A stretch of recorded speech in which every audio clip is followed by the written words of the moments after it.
Hello, lovely to meet you. My name is Gaye Steel. I'm a marketer. So tell us about the woman behind your success. What inspired you to become who you are today? I mean, what was a specific experience that ignited your passion?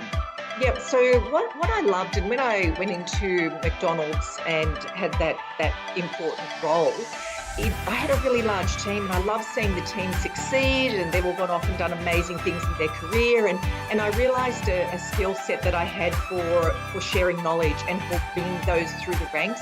So it became a bit of a passion side of me that made me say, I want to get into capabilities. I want to get into the world of academia and learning and development. I'm actually a really passionate marketer, and I'm a growth marketer. And when you achieve growth in businesses, it's so rewarding, and it's kind of this self-fulfilling that you want to keep going.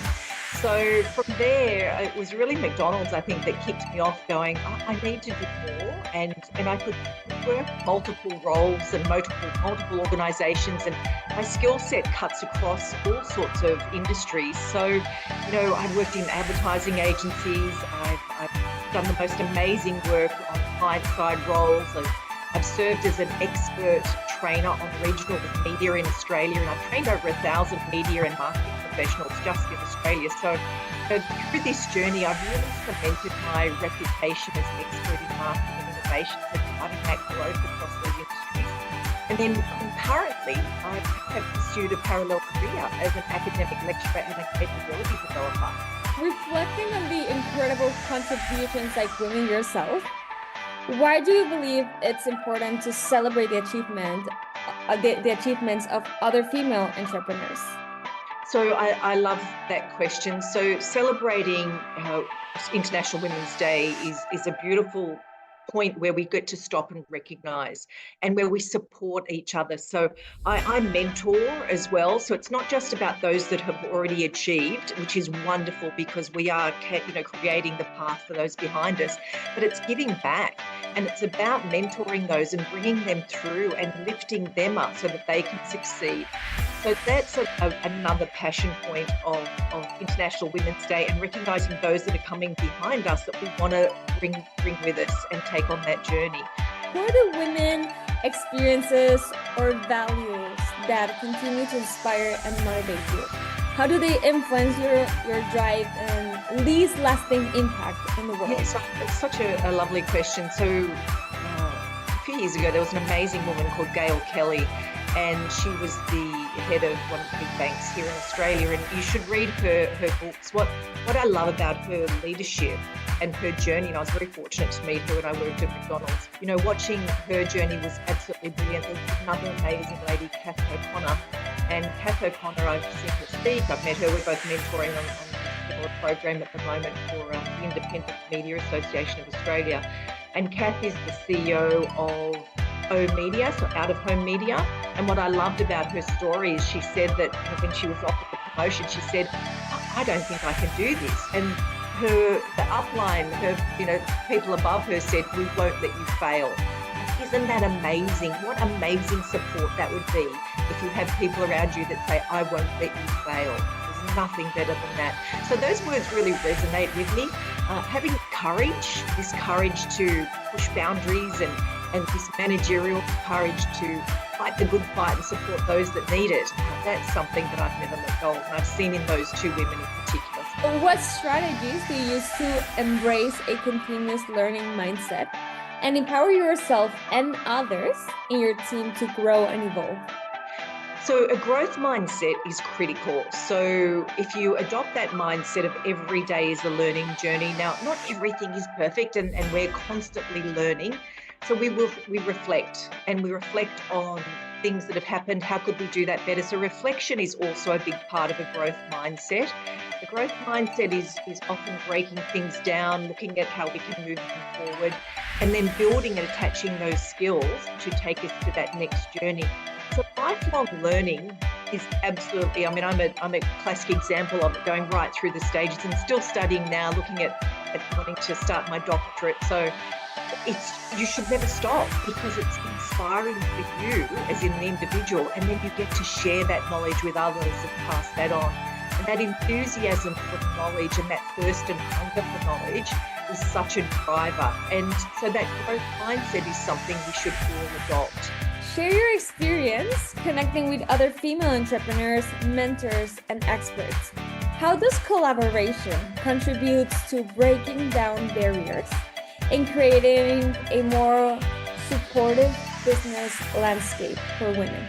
Yeah. So I connect on multiple levels. So whether it be through formal, such as mentoring programs, such as the Independent Media Association of Australia, the IMAA, or through universities, or through corporate, so women in mentoring. So formal is fantastic. So it's where you have structured, you are reporting against that, you have set goals that you're wanting to achieve over a time frame, and you're bringing something to the mentee, and you're bringing multiple perspectives. You never just have one mentor, you want to have, and I call it my professional board.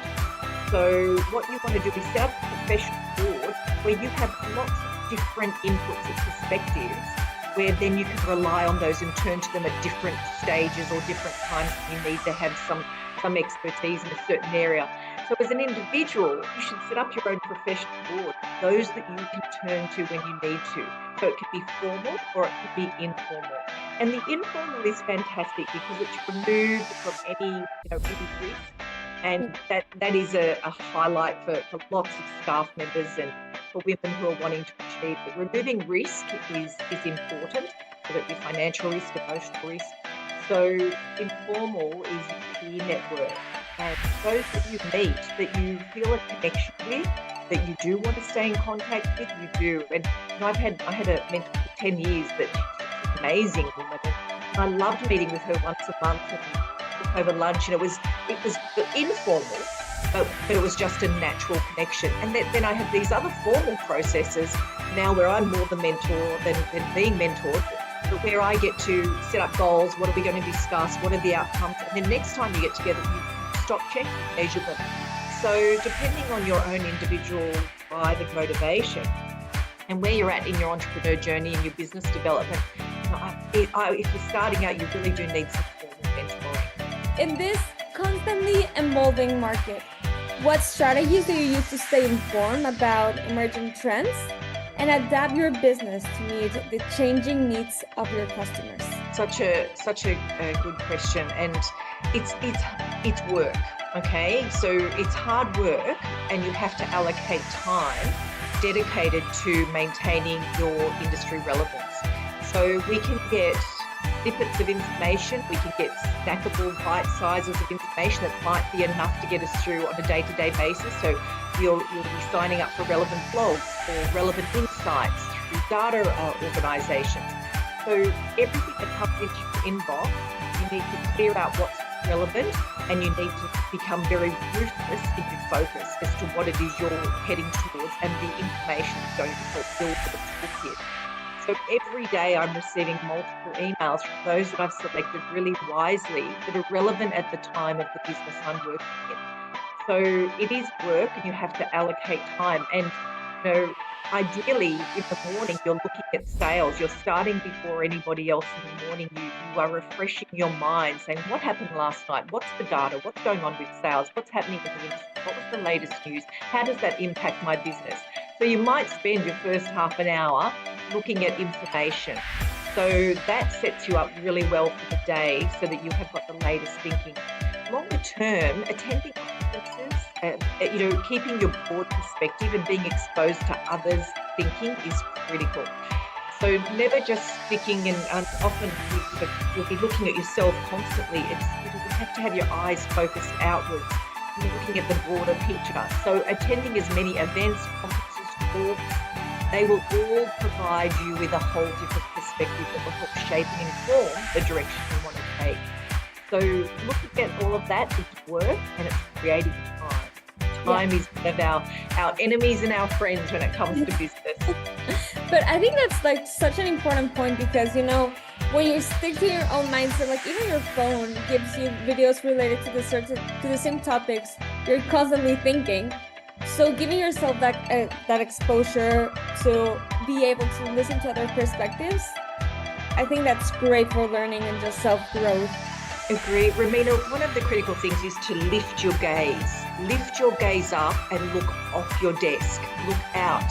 And when you look out, often you will find answers. So we can get caught up in the day-to-day, but to make quantum leaps, often it's lifting that gaze.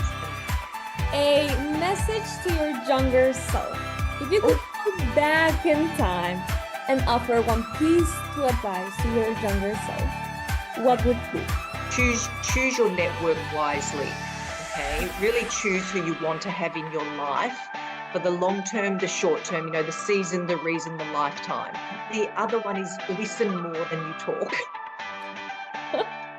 Sorry to say that. Here I am talking at 1,000,000 miles an hour. But really, when you're at that stage of growth and learning and complete, you're a newbie, that you really have to listen a lot more than you're doing the speaking. So there's so many great, amazing people out there that we can learn from. So that would be the advice to my younger self. Listen a lot more. So what are the most crucial lessons you've learned as a female entrepreneur? And what advice would you give to women who are just starting their entrepreneurial journey or are looking to take their business to the next level? A critical success factor is understanding numbers. So having a commercial grounding so that you're not relying on somebody else's interpretation of your data. Your insights are critical. So for me to be a commercial marketer, to have a really strategic mindset is so important, because at the end of the day, this is your business. You're running these businesses. So you have to be able to do a base level P&L. You have to have a level of commercial acumen and financial understanding to be able to have really strong and robust conversations around the table, whether it be with the board or your investors. So, often we get caught up in the emotional side of business, but the reality is evidence-based discussions around numbers and metrics are the critical success factor. And it brings those on the journey with you who are truly commercially focused. So what's your favorite part of being a woman? My favorite part? Yes. So it's interesting. When I started out, I think it was very much a male-dominated industry, and in marketing, all of the seniors were males. My favorite part of being a woman in this particular age and era is seeing women achieve and seeing women being recognized and seeing women have courage to start up businesses and to fail fast and move on and learn and adapt. And that is probably my most favorite part of being a woman at this point in time. And each phase of life, it has a different meaning. But at this point, maybe it's because I'm mentoring at the moment, I'm seeing the eyes through different lens, through a lens of a new others. But yeah, this era is an era of courage for women, and I love that. So for the last question, you need to continue this phrase using one word. So women are adaptable. So women are adaptable. Lovely. Bye-bye. Thank you. I appreciate it. Anytime. Bye.